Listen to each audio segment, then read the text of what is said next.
अक्सर आपने न्यूज़पेपर पढ़ते हुए या सुनते हुए कहीं ना कहीं से एक टर्म बहुत सुनी होगी, जो कि है इन्फ्लेशन। तो होती क्या ये इन्फ्लेशन, आइए जानते हैं। इन्फ्लेशन सिंपल शब्दों में महंगाई को कहते हैं, जिसका लिटरल मीनिंग है the rate at which the general level of prices for goods and services rises, causing the purchasing power of money to fall.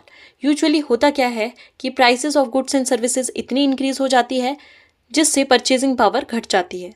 इसका रिसेंट एग्जाम्पल लेते हैं गोल्ड। आजकल गोल्ड की कीमत इतनी बढ़ गई है कि कहीं ना कहीं जिससे उसकी परचेजिंग पावर अफेक्ट हुई है। टाइप्स ऑफ इन्फ्लेशन, अब जानते हैं types of inflation. Mainly there are 3 types of inflation.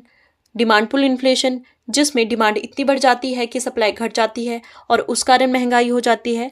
Secondly cost push inflation, जिसमें गुड्स एंड सर्विसेज की प्रोडक्शन कॉस्ट बढ़ जाती है और उसके कारण महंगाई हो जाती है।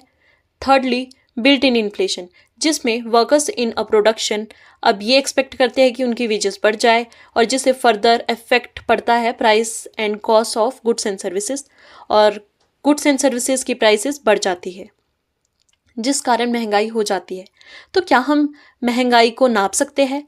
तो जी हाँ, there are 3 main ways to measure inflation: consumer price index, producer price index and core inflation. आइए एग्जाम्पल के थ्रू समझने की कोशिश करते हैं। मान लीजिए 2020 में आपको ब्रेड मिलती है 200 की और 2025 में वो same a loaf of bread मिलती है 240 की। अब हम कैसे नापेंगे कि कितनी महंगाई हुई है? इन्फ्लेशन रेट 5 साल की निकालने के लिए हमें अभी की प्राइस जो कि 240 है को माइनस करना पड़ेगा इनिशियल से, जो कि इनिशियल प्राइस 200 है। देन हमें उसको फर्दर डिवाइड करना पड़ेगा इनिशियल प्राइस ऑफ ब्रेड 200 से एंड मल्टीप्लाई करना पड़ेगा 100% से, जो कि निकल के आएगी 20%। तो हम ये जान सकते हैं कि 5 साल में there is 20% of increase in price of bread. तो इसी तरह आप फर्दर किसी भी आइटम की, किसी भी चीज़ की इन्फ्लेशन रेट निकाल सकते हैं।